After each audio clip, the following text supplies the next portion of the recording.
The key to F1 success is strategy. The days of going all out to win are long gone. And now that tyre wear is so important in races, drivers and teams must be far more astute.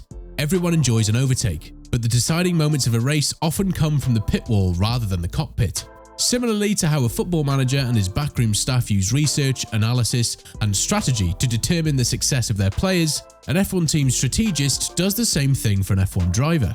Unless the race is completely wet, drivers must make at least one pit stop. Those rules are just to spice things up and keep cars from running in a train. Cars also used to stop to refuel in the past. The first time this happened was in the 1957 German Grand Prix when Juan Manuel Fangio did it as a one-off, but nobody did it again until Brabham tried it in 1982. They demonstrated that driving light so the car would go faster and stopping for fuel and new tyres was an effective tactic. It became popular with other teams before being banned in 1984. It was brought back 10 years later when F1 decided it needed to spice things up. Huge safety precautions were put in place, but it occasionally went wrong, most notably when Max Verstappen's father, Jos, was engulfed in flames at Hockenheim.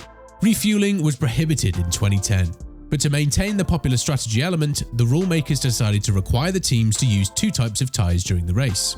Different tyre types perform differently, with softer tyres providing more grip but wearing down faster, and degradation or deg is central to the team's strategy. But what factors influence a team's strategy? The choice of race strategy is based on extensive research and data analysis, predetermined and race day dependent. Weeks before the race, the strategist will collect data on variables, such as the time it takes to enter and exit the pit lane, the average expected pit stop time, the likelihood of a safety car, and the effect of a safety car. They use this and predictions of their own car's speed and deg, and that of their competitors, to develop the baseline strategy for that particular race.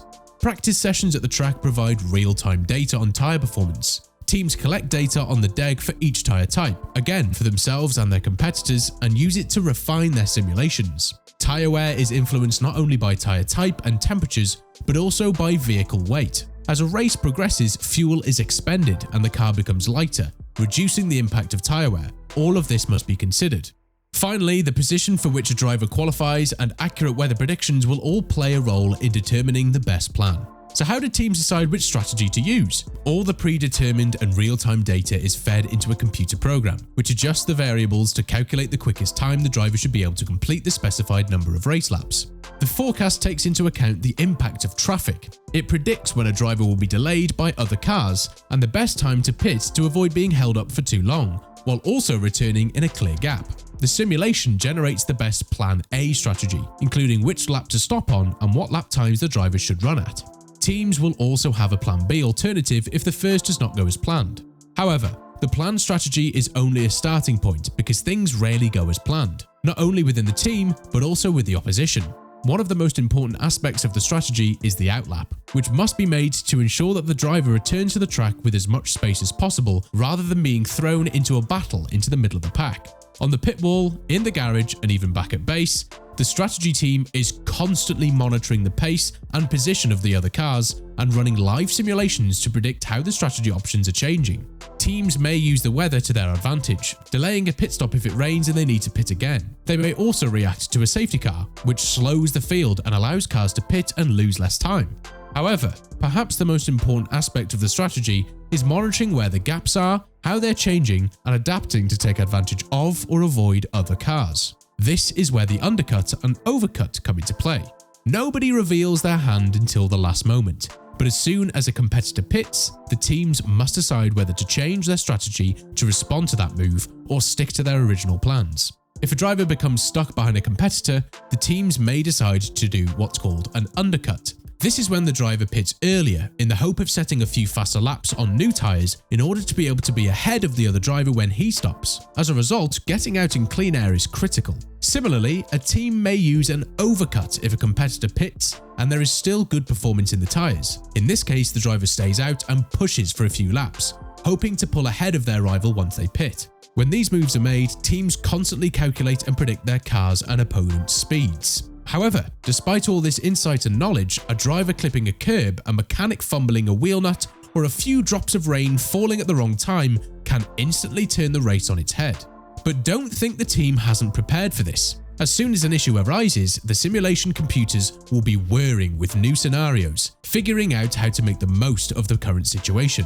Many races have been won or lost due to strategy, which is still an important part of competing at the highest level. Some of the biggest upsets in the sporting history have been made possible by clever strategy decisions and a dash of luck thrown in. Strategy is the answer if you've ever wondered how a midfield team can sometimes sneak a podium or victory while appearing to be off pace. Take a trip down memory lane to 2003 for a great example of that exact thing happening. Giancarlo Fisichella qualified 8th for the 2003 Brazilian Grand Prix at Interlagos and maintained that position under the development of the safety car on the first lap. Jordan's performance was noticeably better than in the season's first 2 races, so Fisichella argued against the counterintuitive instruction to pit during the safety car period. However, this unconventional move was made with a specific goal in mind. The race was held in wet conditions and proved to be a crash fest, with Gary Anderson, director of the race and test engineering, devising a daring plan.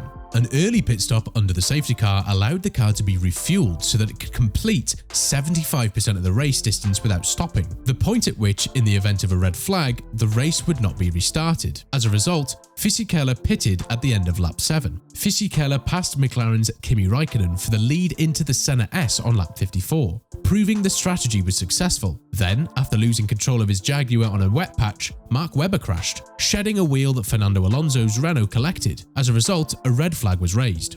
Initially, Raikkonen was declared the winner, but 6 days later, the FIA corrected a timing countback error and declared Fisichella the winner. The pitfall strategist correctly predicted the nature of the race, taking into account the weather as well as previous precedents to make a prediction that, with a bit of luck, turned a midfield car into a race winner. And that is the magic of the F1 strategy. Thanks for watching.